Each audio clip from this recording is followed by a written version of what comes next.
Good evening, everyone, and welcome to tonight's special council meeting to kick off our budget process for 2024. I will begin by acknowledging that the city of Fernie is located within Kukanamakas, the unceded territory of Yaqut-Aknukliat. We recognize that we live and work within their vast lands. Akanahunak are from Yaqut-Aknukliat and are members of the Ktunaxa-speaking peoples of British Columbia, Idaho, and Montana. So I will call this meeting to order at 6:31 and ask for a mover and seconder to adopt the agenda. Councillor Audie Kelly, Councillor McIsaac, all in favor? I see all the hands, that's unanimous. So tonight, because it's a special meeting, public participation period is not part of the scheduled agenda. However, we do want to confirm to everyone watching online, as there's no one actually in the gallery, that council must undertake a process of public consultation regarding the proposed financial plan before it is adopted. And so while there is no public participation period during tonight's meeting, there will be public consultation opportunities, including during the open house session, which is currently scheduled for February 29th, as well as through the Let's Talk Fernie website. So I will now ask Director Burdett for his report.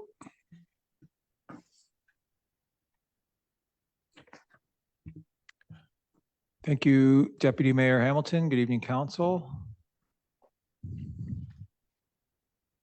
Tonight is the kickoff to the 2024 budget season. Our agenda for tonight, I have a couple of introductory slides, and then we will revisit the 10 financial plan guidelines that staff used to prepare this budget.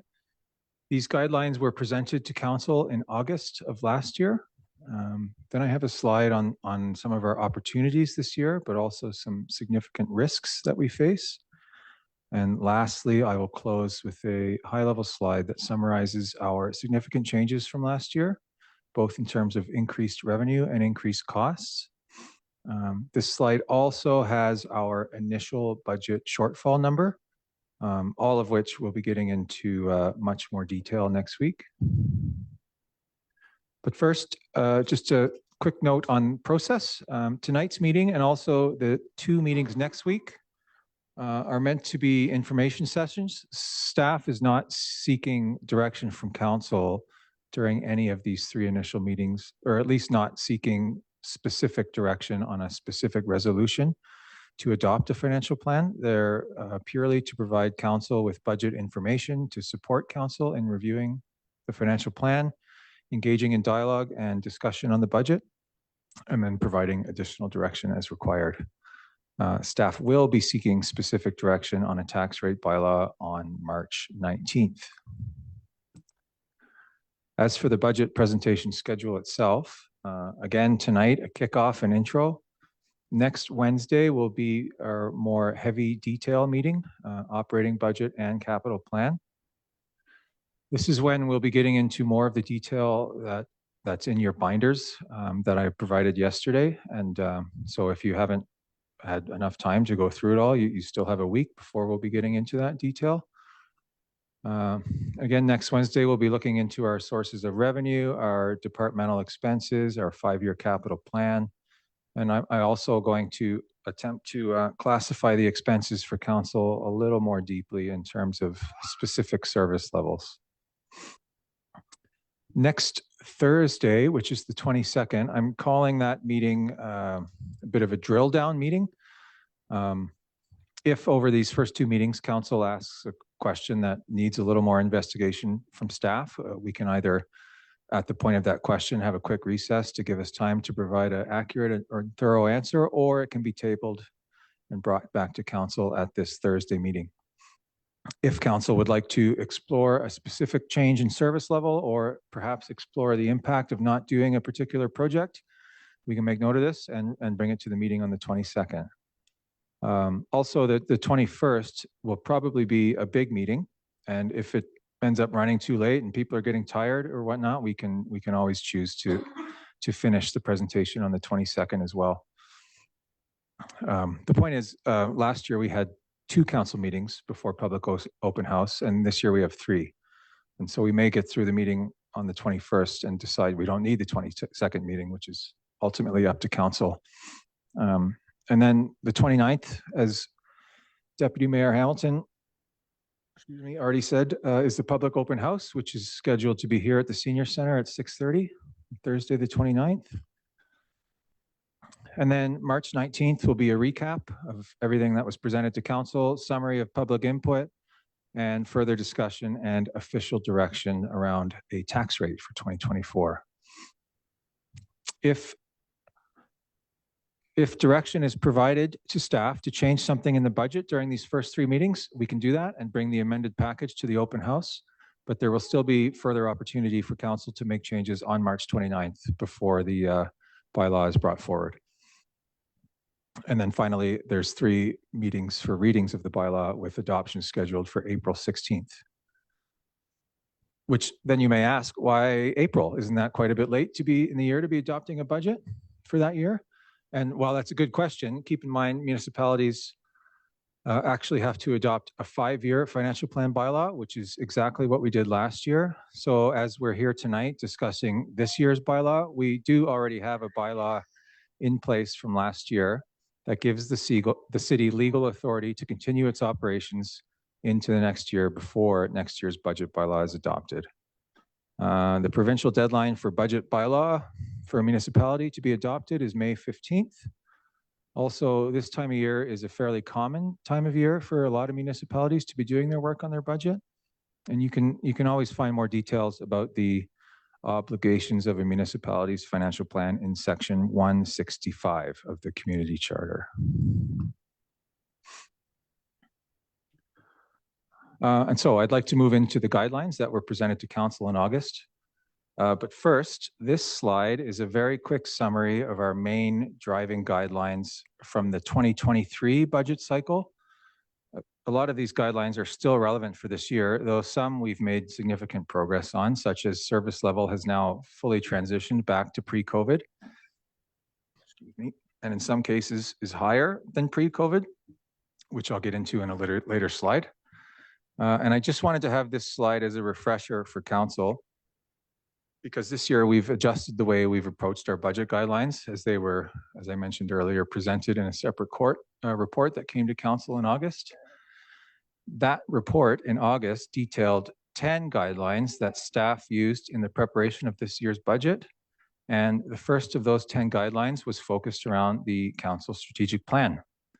And this is the cover of the strategic plan, which was recently adopted in December, as you may remember. As was discussed at the meeting where council adopted the strategic plan, an implementation plan will be presented to council later this year. The senior leadership team, however, was able to use, as part of this year's budget prep, these council objectives, goals, and strategies as kind of a lens through which we reviewed proposed operating and capital plans. Staff also formed an internal budget review committee this year, whose main goal was to ensure that our proposed budget was being put forward with the council strategic plan always in mind. And then the next step in this implementation plan process is ultimately a capacity review with our current staffing levels, because as you'll see on the next slide, this is a picture from one of the senior leadership's budget council strategic plan workshops. Each sticky in this photo represents a specific project and therefore a sizable chunk of somebody's time or several people's time in the future. We then attempted to place these stickies under one of council's specific strategies. Please note that this picture was taken after our workshop on capital projects. We did then have another session after this on operating-based projects, which is to say projects that are more completed with someone's time, part of their day-to-day jobs, which then filled a lot of the remaining columns that you can see are empty here. And I just wanted to point that out because when preparing this slide, it was obvious that employee satisfaction has no stickies. And that really just means it was hard to classify a capital project under this specific strategy. Once we completed the operating project stickies, however, this column did have some attention paid to it. Mr. Burdett, we have a question from Councillor McIsaac. Sure. Thank you, Deputy Mayor. I'm just curious what conclusions we should draw from all the stickies that are not under columns. Thank you for that question, Councillor McIsaac. The one last thing I did want to point out is the group of stickies on the far left of the photo. These projects were identified as legislatively required projects, projects that are currently ongoing, or critical infrastructure projects. And you know, we felt that while these projects definitely advance specific council strategies, they are kind of significant enough to be put in a category on their own, just for, you know, in this picture, pure visual strikingness, you know. Thank you. Welcome. And as for that critical project category, this slide is just one out of 4 pages that make up a list of those critical infrastructure projects. I won't really go into detail about any of these, as that's more for next Wednesday's meeting. But as you can see, a lot of them are around sewage, dike design, or protecting our community from flood, fire hall, and so on. We also classified legislatively required projects like the Housing Needs Report that's due January 2025, and also the OCP, which is due at the end of 2025. And so after that leadership workshop, we also started to build a bit of a dashboard for Council's strategic plan implementation. And I say started to build because this slide is still very much in draft format, but this was kind of a result of us transcribing those stickies from a couple of slides ago onto specific council strategies. And so this slide is an example of the community engagement goal that falls under the quality services objective. The third row there are the specific strategies. And then the fourth row are the projects we classified as directly advancing those council goals. Mr. Bornowski would like to say something. Please go ahead. Thank you, Chair. What is in this dashboard are the net new or specifically developed initiatives that advance the strategic plan. And so the last spreadsheet that you saw that has the legislatively required projects, those that are already in stream or ongoing, as an example, the structural remediation at the Ferry Creek Reservoir, that's a required project to continue providing safe and secure water supply for the community, while it does, as an example, advanced quality, dependable, sustainable services for the community. It is the top 2 levels of Council's strategic plan that we use and the values to color how we then advance those ongoing projects. And so we're keeping the existing workload and projects distinct from these net new projects, specifically advancing Council's identified objectives and goals in the strategic plan. It's just a distinction I wanted to make, as we aren't trying to take old projects and fit them into your strategic plan. We are using the strategic plan as the lens for delivery and the values as our guiding pillars for delivery of our existing work, but then specifically advancing an implementation plan for the strat plan. And that's where that capacity analysis still needs to be refined, because some of these projects will become year 2, year 3 projects as we move forward. Councillor McIsaac. Thank you, Deputy Mayor. Just as a follow-up question to that,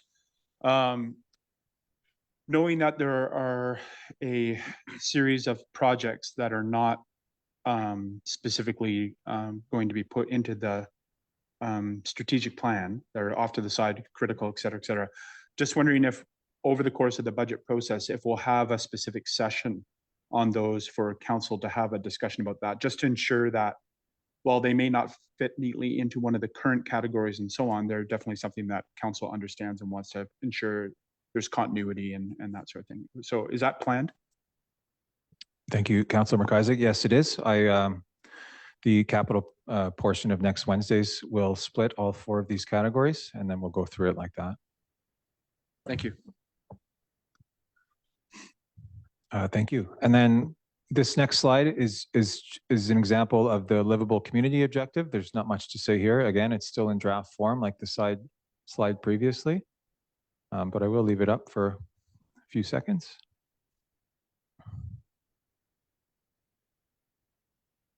And this slide is from the organizational excellence objective, which, as you can see, lots of projects in the bottom row there. Again, this is very draft. This is not what the final dashboard will look like. We kind of envision it to be more of a tool for council to have useful metrics about how strategies are coming along and how specific projects are coming along, or what it will look like when this strategy has been implemented, and so on. But that's where we arrived at as part of this budget prep. And so that's it for guideline 1 of the 10 guidelines. Guidelines 2 and 3 were around inflation and service levels. Inflation is still high, though not as high as it was this time last year. Annual inflation without food prices is 3.4%. Last year it was around 6.9%. So we certainly felt that in 2022 and 2023, but at least the rate appears to be slowing. I'll note that there's not a specific inflationary bucket on the BC website for municipal services. So we really just use annual inflation without food as the best representation of where our money goes. I just mean that while food went up X percentage, other things that we spend a fair amount of our budget on, like asphalt and line paint, did go up quite a bit as well. Also worth noting is that we have 2 separate collective bargaining agreements, and one of them expired in December. The other expires at the end of this month.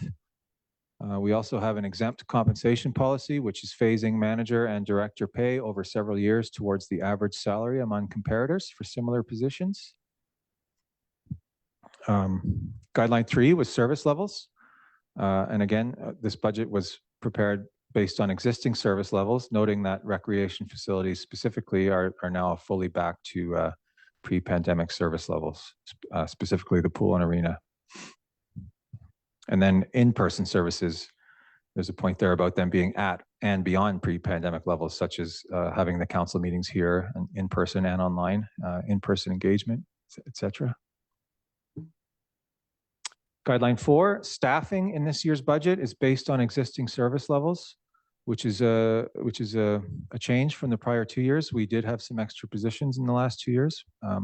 One exception to that, which we will discuss more next week, is there's a proposed half-time planner, which is grant funded.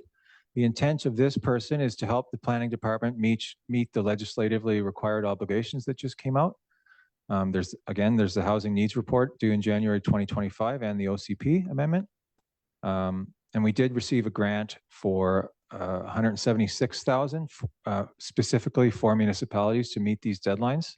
And additional staffing is one of the ways that this grant can be used. But again, this will be discussed in more detail next week with a bit of a business case on how we plan to use that position after the grant funding runs out.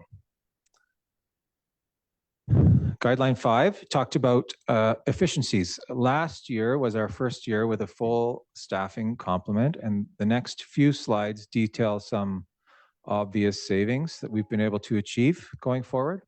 Retention is a big one, leads to less direct costs in hiring and increased efficiency with people who have been in their positions for more than a year or two. Just to use myself as an example, this is my 3rd time presenting the budget to council, and I was able to do it this year with no overtime. And last year I had 54 and a half hours of overtime in just a month and a half. So it's quite a big difference. A few extra years makes. Not only does that save money, but it also saves on stress and mental health problems. Sorry, I took my mic off. I have a question around the staffing comment here. Does that also include our RCMP complement? Yes, it does. We hire one clerk that works at the RCMP station. I guess I should expand that. Are we considering in our staffing the RCMP's detachment, the officers and such? No, just that one clerk is hired by the city and on official city payroll. Okay, and I'm sure you'll get into this later then, but the retro pay and any reserves we need for those changes in their contracts. But I'll wait because I'm sure that's coming. Yes, it's definitely coming next Wednesday. External contracts with respect to snow removal. I say the word truckers here, but that's not a fair summary. It's just kind of snow removal and external contracts in general. The intent is to still rely on these far less going forward. Again, due to retention, our crew is significantly more experienced than they were during the period of large turnover 4 years ago. Also, there's been low snow years, and so we've saved approximately 95,000 from this year's budget on this alone. That being said, and we will discuss this in more detail next week, if an extremely large snow event or year does happen, and we do need to use external contracts to help, then we do have our financial stability operating reserve available to us, which is there exactly for emergencies like this. We've had a very recent change in fire response policy with respect to all calls. Will only be, excuse me, Chief, apologies if I say this wrong, but we'll only be doing them when we know there's an actual fire and not simply an alarm. And this alone reduces overtime by 40,000.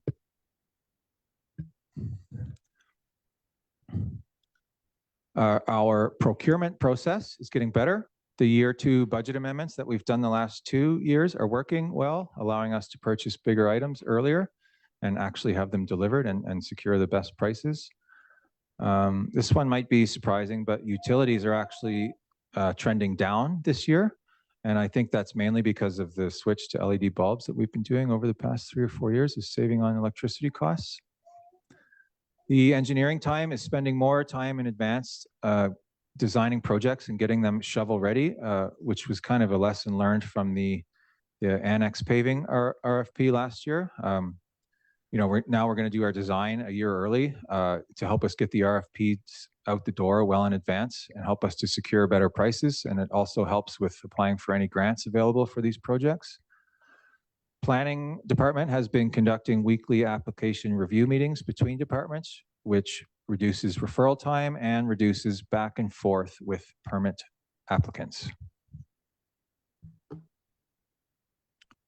Some examples of projects we're working on that will help us with future efficiencies. The subdivision servicing bylaw is almost complete, which helps reduce future costs by ensuring consistent infrastructure is built with new development. One project that's on the capital plan for design in 2024 and construction in 2025 is a winter sand shelter at the ops facility. With the warmer climate we've been having in recent years, our sand often gets rained on and then it freezes, and then operators have to spend an hour every day digging the sand out. And then we also lose sand itself by it melting, by it being rained on. And actually, for this specific project, Council may recall at an earlier meeting, I was working on a bit of a tool for staff to use when assessing the feasibility of a project.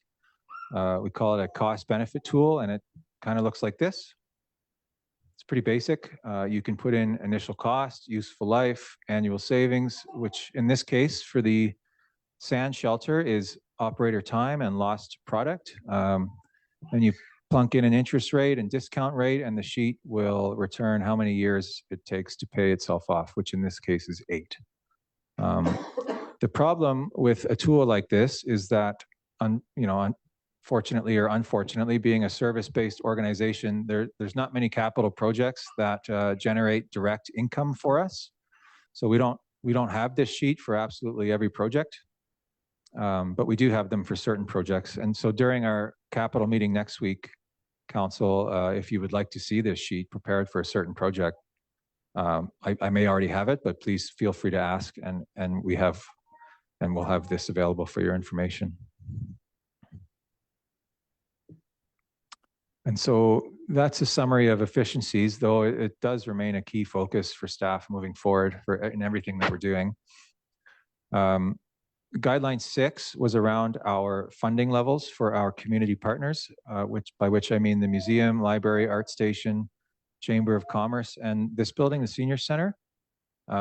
Your binders, as they are, have funding levels remaining the same as per this guideline. But next week, I will have a couple of slides that will detail the taxation impact of setting annual increases, inflationary based or otherwise, moving forward. I do want to note a typo I had under this guideline in your agenda report. In the report, it shows the library as receiving 258,000 in annual funding, but it's actually just over 250,000 that they receive. So apologies for that typo. Small correction there. Contributions to reserves are in the budget as holding steady, and we will review the health of each reserve in detail next week. But it's also important to note that next year, 2025, is the last year of our large $600,000 annual payment to pay off the short-term loan for the operations facility. And so years 3 through 5 of this budget bylaw will reflect that money going back into other reserves, as our contributions to reserves are still lower than the recommended levels that were part of the 2018 Asset Management Investment Plan. I'm leaving guideline 9 for the next slide. And so this slide is just guidelines 8 and 10. Guideline 8 is debt, which again will remain at the same level in 2024, noting, of course, a significant expected change in 2025 because of that short-term loan being complete, but also because of the expected borrowing bylaw for a fire hall. Guideline 10 discussed our non-market change, or NMC, and also the mine tax sharing agreement. NMC is defined as it's the amount of new construction in the year, which then translates into new taxation revenue. This year, it's approximately $147,000 in new tax revenue. And as it has been used in prior years, that amount has just gone directly towards balancing this year's budget. As council is aware, municipal budgeting is a bit of a balancing act between collecting taxes from taxpayers for things now versus saving in the future to reduce the burden on future taxpayers. That's why reserves exist. That's also why new revenue such as this can be used by council to either balance our budget now or reducing the immediate impact on taxpayers, or it can be used to increase contributions to reserves a bit. Same idea as the mine tax, which is a provincial agreement that gives us our share of the mine's taxation, property tax up in Sparwood and Elkford. This year, it's $3.46 million, which is a 2.9% increase from last year. Again, I intend to have a more fulsome discussion on these two sources of revenue next week. Lastly, guideline 9 is public consultation. The guideline stated that all budget meetings were advertised and open to the public, which we've done. We also have the open house scheduled for, February 29th, where senior staff and council will be present to talk to the public and help answer their questions. And again, this will be here at the Senior Center at 6:30 on the 29th. And so now that I've recapped the 10 guidelines, what are some significant opportunities and risks facing the city of Fernie this year? An opportunity is full level of service at all facilities. As you know, we've had fairly significant jumps related to staffing in the past 3 years, and staff expects that to kind of slow down going forward, which is an opportunity to bring our taxation increase levels down. Again, that large annual debt payment is almost complete. Interest rates remain high, which allows for higher investment returns, which really helps reduce the burden on the current taxpayer. This year, we're budgeting around $450,000 in investment revenue. Last year, it was $375,000. 3 years ago, it was $50,000. So that is a benefit to high inflation, if there is one.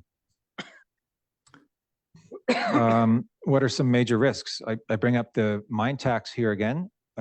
Could be considered a risk. If and when that goes away at current tax levels, that would be an immediate 40% tax increase to replace it.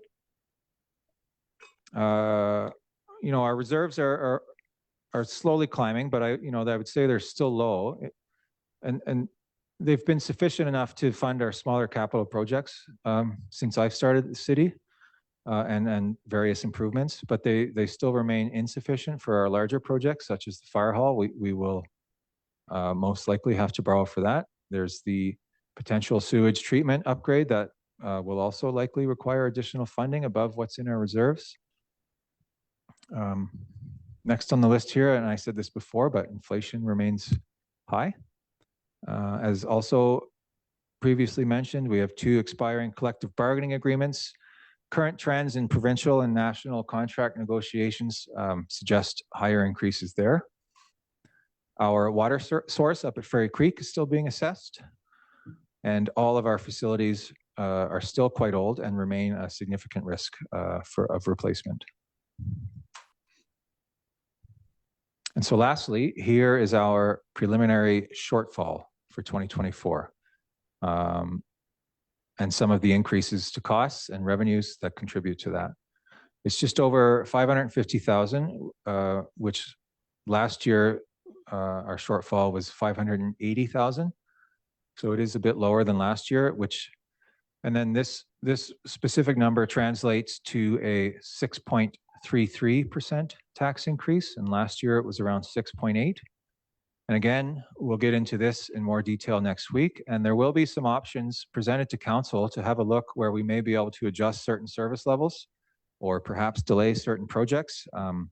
But as it stands in your binders right now, this is the draft budget package. Councillor McIsaac. Thank you, Deputy Mayor. Just a quick question with regards to the preliminary shortfall. In the current expense level in the shortfall, are the reserve amounts budgeted right now for 2024 at the same level as what they were put in at 2023 with regards to estimating what the current budget is? Meaning they haven't been increased to amounts previously discussed as what we would hope the reserve amounts going in, but it's actually, I presume, currently set at the 2023 level, which in some cases was smaller than what we would have all liked. Is that accurate? Yes, that's correct.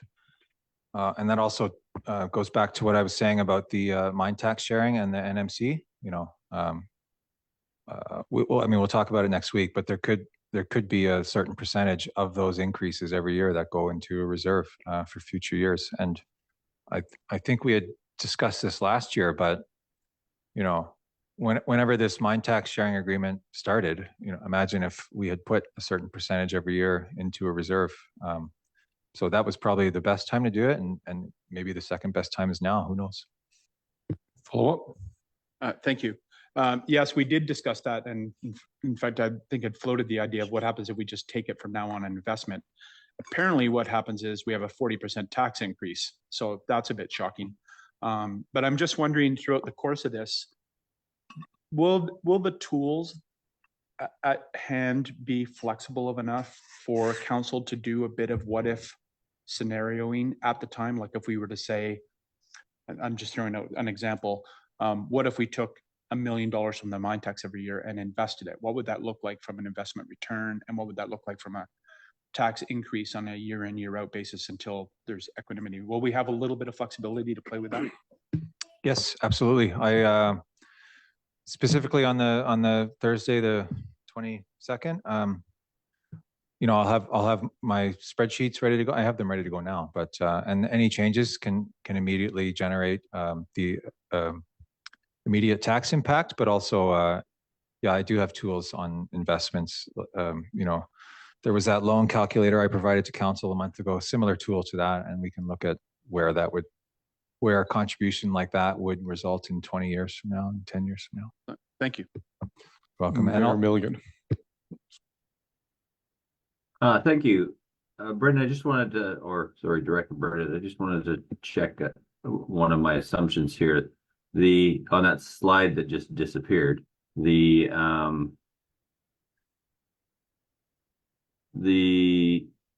increase from contractual obligations, so contractual salary increases, that's the go forward increase, right? Because the retro pay is covered from your report, the retro pay is covered from the financial stability reserve. Am I right there? Yes, you're correct. This number reflects the base wage going forward. And then, as you mentioned, well, I have it in the capital plan, even though it's just funded by that reserve, which is why it's in the capital plan. But that amount I have in the capital plan is the amount of the retro, both for the RCMP and for these contractual increases. Thank you. Any other questions? You may go ahead. Thank you. And I guess just to build on that a little bit, that stability operating reserve is there exactly for this reason. You know, we knew that these retro payments were coming, and so we decided to save ahead of time, which is actually a nice cushion to have to use at our disposal.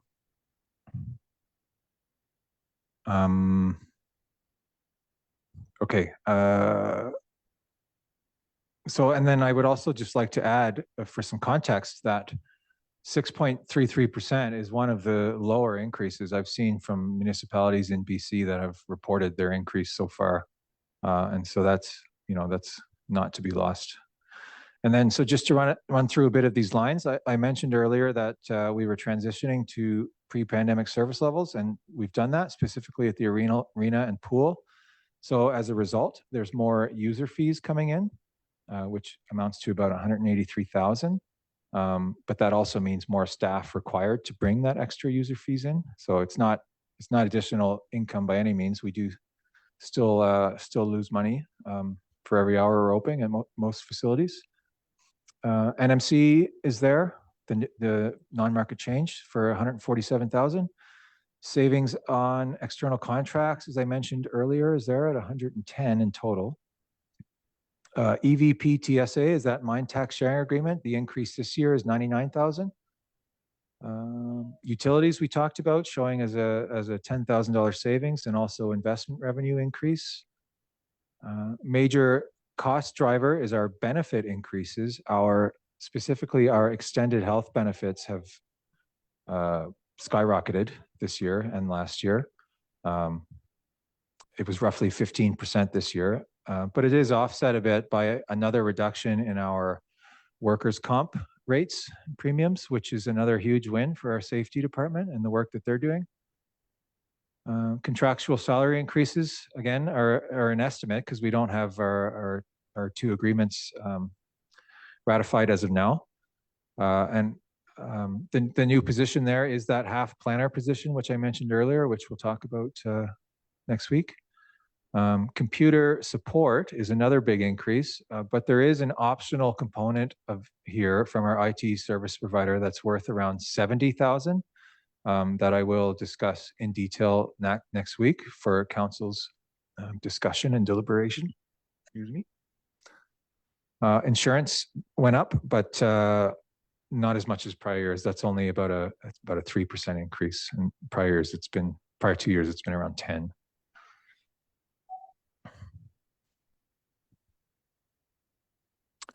And to close, the next steps is next Wednesday, the 21st, where again, we'll go into detail through our operating capital plans. I realize this is a bit of a short presentation, but as I was deciding what to do with the extra meeting this year, I thought there was some value in having a high level introduction and just sharing the changes in our process and the additional tools we have at our disposal to evaluate some of these proposed projects that we'll talk about next week. Thank you, Council. I'm happy to answer questions. Thank you very much, Director Burdett. Council, anybody have any other questions?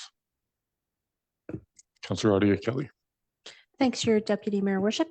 I would really like to see the tool that you were talking about, Director Burdett, if we could.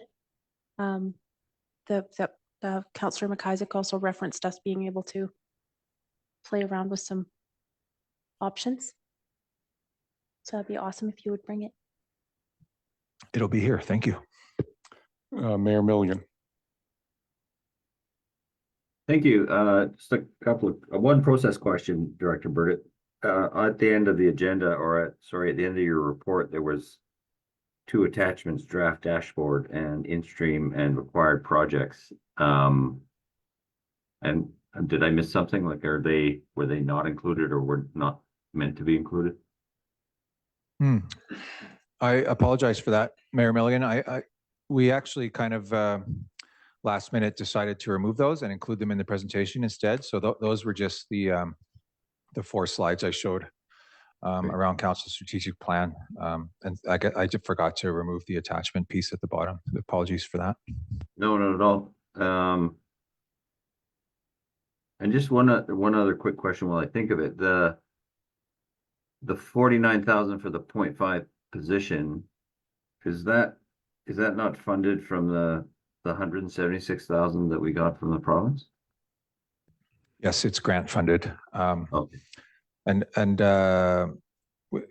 Again, we'll talk next week, but the plan was for that grant to fund that position for the next 2 years. I mean, the proposed plan that council can decide what to do with. And then so part of that position will be to focus on our current bylaws and development fees and get those in more modern amounts. And then, better reflect the time that's spent within our planning department on these approvals and applications.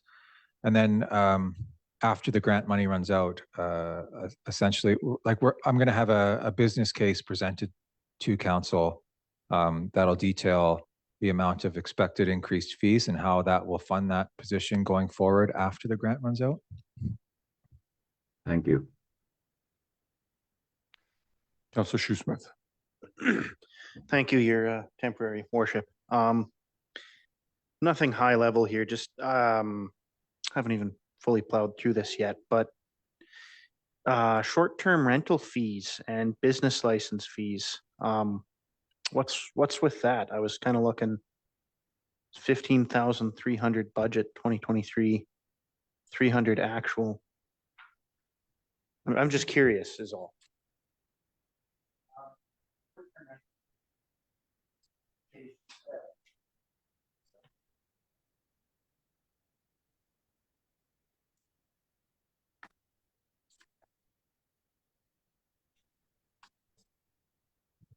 Your questions about the bottom line there?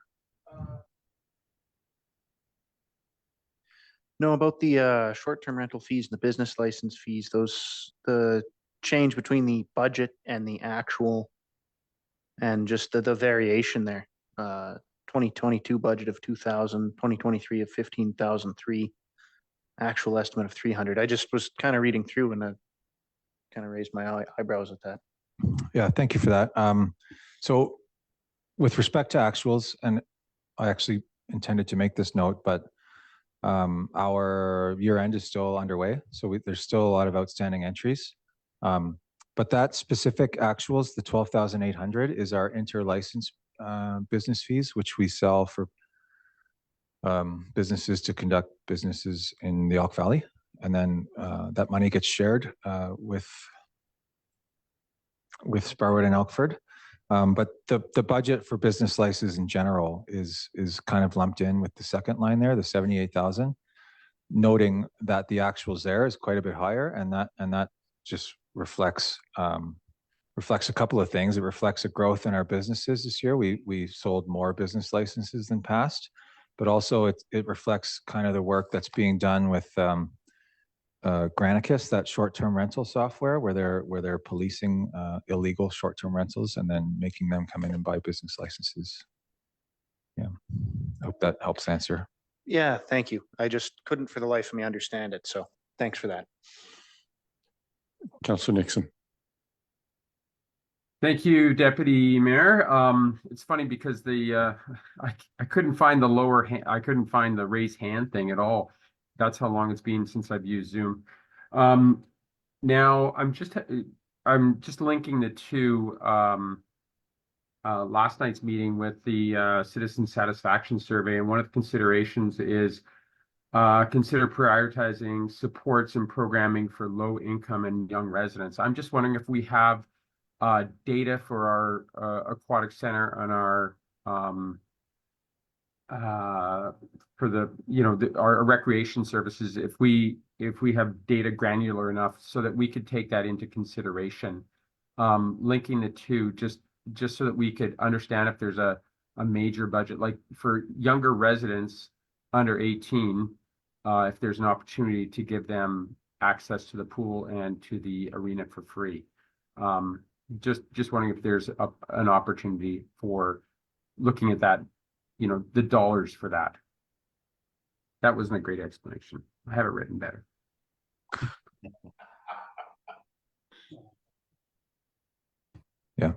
Thank you, Councillor Nixon. We can get that data, but I will have to bring it back at one of the next week meetings. Thank you. Noting that we use a different software there called ActiveNet, and it may be quite limited in what we can pull out of there, but we'll certainly have a look. Thank you. Council, any more questions? Councillor Adia Kelly. Thanks, Your Deputy Mayor Worship. Just out of curiosity, we, with Councillor Nixon referencing the customer status, our citizen satisfaction survey, did you have enough opportunity though, enough time to really maybe link some of the things in there to budget process? Because we've just gotten that. Thank you, Councillor Adia Kelly. The first thing that jumps to my mind was the square that was shown with the priority projects and then second priority and then strengths. One of the weaknesses or one of the priority projects was I forget what it was called, but it was planning and development permits, and that's an intent of this half planner position to help focus on the planning department's capacity and help improve that in that quadrant.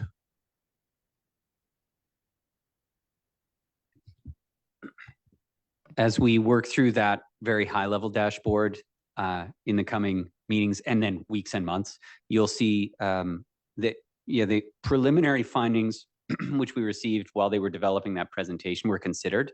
We haven't had a lot of time to then pivot a lot, but it's so in line with Council's strategic plan, right? The emphasis on clear communication, effective customer service, more public engagement, that the early priority projects, as Council had discussed, are what we've specifically tried to assign those resources to.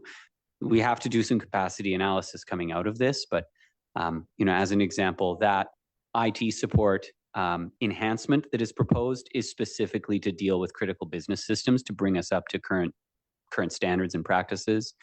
Ms. Rhodes has a engagement strategy proposal, and there are specific tactics to take the findings from the citizen satisfaction survey to start to create our baselines and to start to inform how we do communications. Those need more scoping and resourcing and timing, but they're identified, and so they're not lost on us, but it's not fully fleshed out yet. Thanks, Yayo.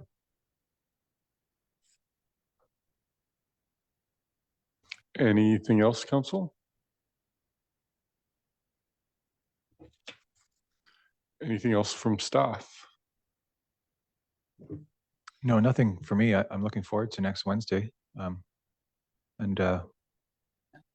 thank you. One, Councillor Shoesmith.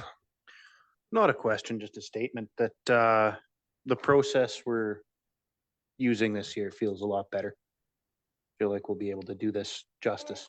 So. Go ahead. Council, Mr. Burdett has noted this, but obviously as we make changes, a budget is a live document. And as we move through the year, we have new projects, we do budget amendments, as you're aware. Those numbers will change. And so we may be reprinting pages, or we may be reprinting the binder that you've got. As you look through your binders and as you consider this presentation and our discussion, make note of your questions. Feel free to share them. We can try and build capacity throughout the rest of our week to at least be prepared to respond to those effectively. But certainly in the meetings, your questions and your discussion help us understand where your perspective is. Then we can provide you the levers that you've discussed wanting to look at so that we can show and illustrate to council what a change might mean, what a reduction or an increase in investing or a transfer to reserve or a reduction in spending in a department would mean in terms of the services that would have to be curtailed to achieve that. Thank you. Councillor Adia Kelly. One last thing, thanks, Deputy Mayor Hamilton. Our DCC bylaw, is that in, it is in our project list for 2024? No? Currently, we have our official community plan in 2024 to be completed in 2025, and then directly connected to that are both the DCC and the new ACC, or the amenity cost charge bylaws.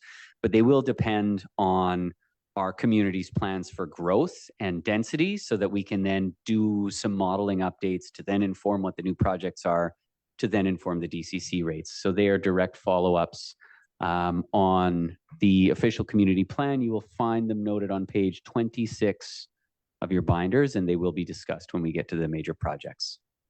Follow up? One more tiny thing. Have we budgeted? I didn't see anything about the referendum cost. Have we got that somewhere and I just missed it? It is rolled into the fire hall number on page 27, I do believe, unless, Mr. McConnell, you haven't captured that in an operating budget in corporate. No, it's rolled into the capital project for fire hall.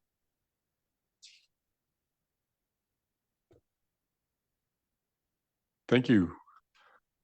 Anything online? Any final comments, questions? No?